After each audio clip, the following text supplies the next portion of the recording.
The views and opinions of this program are those of the hosts, guests, and callers. There is substantial risk of loss in trading futures and options, which you should carefully consider prior to trading. Today's program brought to you by... So she didn't inherit Grandpa's jawline, but there's no doubt she's family. It's your job to raise her, and it can be tough. Let's make it easier. With technology and automation, you can do more, like produce high-quality bales with way less effort. Built-in sensors can measure bale moisture and size, so you can monitor quality on the go and manage your fleet from your phone. Sit back and enjoy effortless operation. Discover an easier way to work. Well, as we near the end of the week, Thursday's trade action, we found some green in the livestock sector, cattle and hogs, while the grains and oil seeds, we saw a little bit of pressure there, but kind of a quiet day overall. Fed cut rates on Wednesday. What could be some of the broader impacts there for the commodity and livestock markets?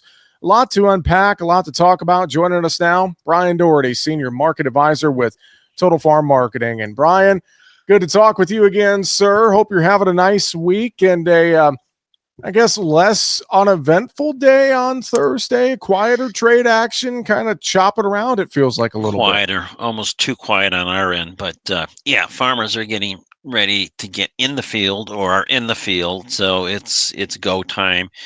A little bit more each day there, but yeah, some green, as you said, in the livestock sector. Nice rebound in milk prices this week as well. One big day yesterday, but good to see. What news was lacking today? Export sales, Jesse, they were okay in grains. There wasn't anything stellar or anything, and there just wasn't any news out there that really had any kind of major impact. And the market's waiting and waiting and waiting and waiting and waiting to see what happens, maybe with Trump and Xi. I guess they're still meeting tomorrow.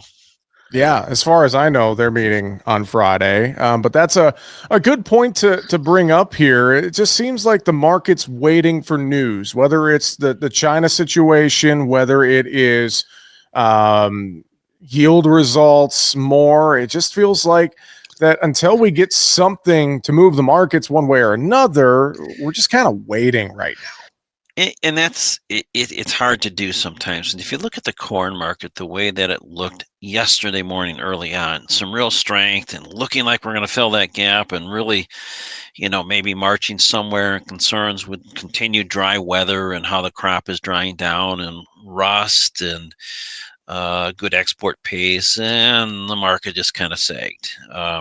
Over a little bit here. So uneventful, down 3 in corn today. Big picture perspective, you still a nice uptrend intact from the low that occurred in August after the USDA WASDE report. It's been about a 10%-ish recovery in value. And that probably spurred some farmers selling, in particular guys that have good crops and are kind of been waiting for something. They don't necessarily like the price, but they still have to decide whether do I just sell it now and sell out these extra bushels out of the field? Do I pile them on the ground? What do I do? So a lot of great questions out there. There just aren't a lot of easy answers at prices that are sort of vulnerable to setback, but yet could continue to move higher.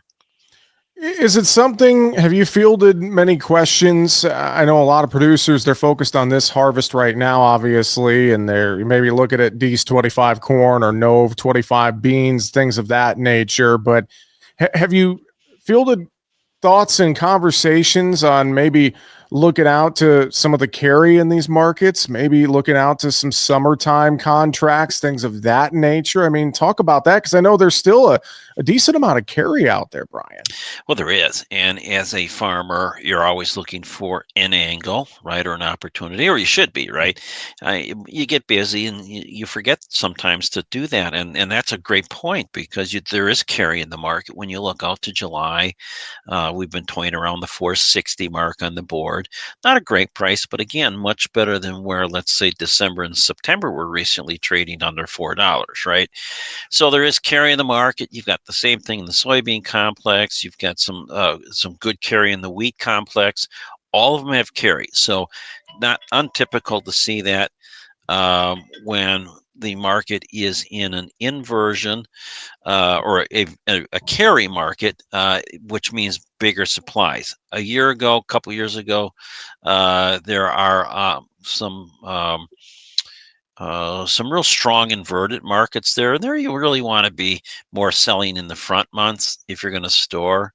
Then you want to store here for the deferred contracts and leave those bushels in storage, take advantage of that, look to retain some ownership.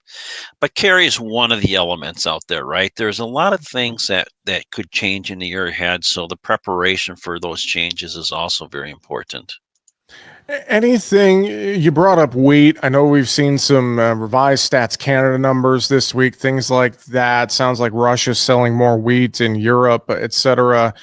This wheat complex, I know that's been a tough situation no matter what complex you look at, Chicago, Casey, Minneapolis. Anything big standing out to you in the wheat when you look at charts and more? Anything we need to be paying attention to, Brian? Well, there's a lot of things to pay attention to, right? So what's happened over the last couple of years? That we've had these really good crops worldwide, bigger supplies, and then you had the war going on. So there's always that idea that wheat prices aren't factoring in, the issues with Russia and Ukraine. Well, the rest of the world kind of stepped up and filled some of the void, and then there were initially very strong consequences. Well, there was a bombing over here. Can Ukraine? And they figured out how to move the product anyway or regardless. But as we kind of step back, it's still a difficult environment for farmers, not only in the U.S. but worldwide, with just lower prices. It's just a function of big crops. So one is for big fundamental changes. You probably need to have a couple of catalysts. One would be a weather event, dry weather pattern, those type of things. I don't have much on tap right now in the wheat complex or world wheat supplies that would suggest there's going to be a big change. International Grain Council thinks that with increased supplies in the year ahead, there'll be record inventories. That is what's on hand plus what's produced in the year ahead. But those are just long-term projections.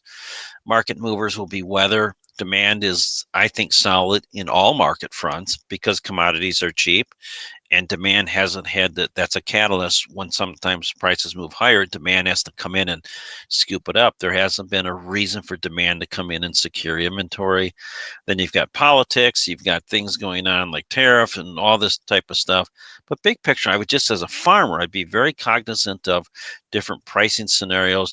Be err on the side of selling into rallies until the market tells you otherwise. I mentioned the Fed rate cut at the open of the segment here, as expected on Wednesday, 25 basis points. Have to wonder, impact on the dollar, which of course could affect commodities and exports, just the impact on the broader market picture. Anything there for you that you're going to be watching closely in terms of that rate cut and how it affects everything else, Brian? Well, the key was there was a rate cut, and the language was there's probably more to come, right? So, sort of baby steps toward this, not fast enough for some. Others think that that's the right approach.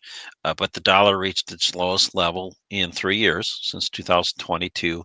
On charts, you could say a double bottom to where the dollar bottomed in early July. But the weaker dollar is going to help spur a continuous active export market and continuous competitive pricing. It's the swing vote. So right now the swing vote is favoring the U.S. dollar.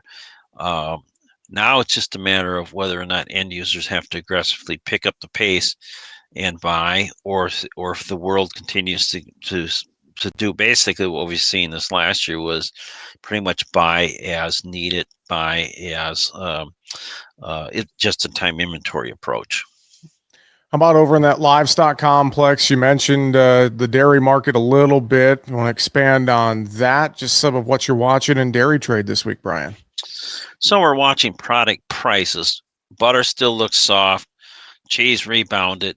The board wasted little time trying to rebound. I think there was a lot of short cover since the board had a really tough last couple of weeks. I want to put that overall perspective on. I'm going to use the October milk contract to give reference. So October milk yesterday hit a high or this morning actually, at a high of 1776, turned weaker. Now it looks looking like it's going to probably finish higher in the session, but that's where prices were here at the end of July. So my point in mentioning this is that when you look at the milk complex, has some really heavy, hard downward pressure. We're right back to where we were. Unfortunately, you're going to probably see on Monday milk production report that's going to indicate more milk. Efficiency is good. Feed is relatively cheap. Beef price is high. So there's all these avenues picking away at the milk complex. Demand can't on its own lift up this market. It's going to take something else. Unfortunately, the something else usually is the idea that the herd is contracting, or there's some issues with weather, or some kind of problematic event. There's nothing. So it, like the other commodity markets, efficiency and great production has limited upside potential as well. Cattle, more volatility this week, higher day in futures on Thursday. Got a cattle on feed report coming Friday here after the close. Any thoughts for you in the cattle complex this week, Brian? I comb the landscape far and wide and read a lot, and we decipher a lot and look at other analysts and then more importantly talk to our customers, and there just isn't any herd rebuilding that we can see happening, right? So can the consumer continue to move forward with demand? Well, we saw some pretty big cracks this week with drops in cutout values, right? Choice and select, $20 to $30 drop-offs here in recent weeks. So that tells me the market might be a little bit tired, and that's why we're seeing some really solid consolidation, probably in the 235-ish area. Talk of maybe 239, 240 bids today. But beyond that, there's just not a lot out there. There's just not a lot of big appetite in the market right now for paying, I think, higher than where it's at, and we're probably seeing that in waning consumer demand. That being said, the supply side stays supportive. Brian, any other final thoughts you would reiterate to folks here today? Just marketing doesn't take a day off, Jesse. Stay at it and keep moving forward.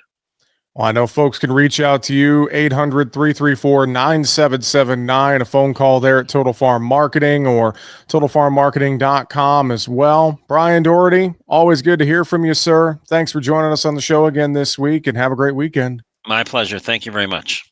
Make sure to subscribe to the Market Talk YouTube channel. You can watch our latest interviews with top market analysts in the country, find bonus content, and much more. It's easy. Just go to youtube.com/@MarketTalkAg and hit the subscribe button. Or you can search for Market Talk Ag on YouTube.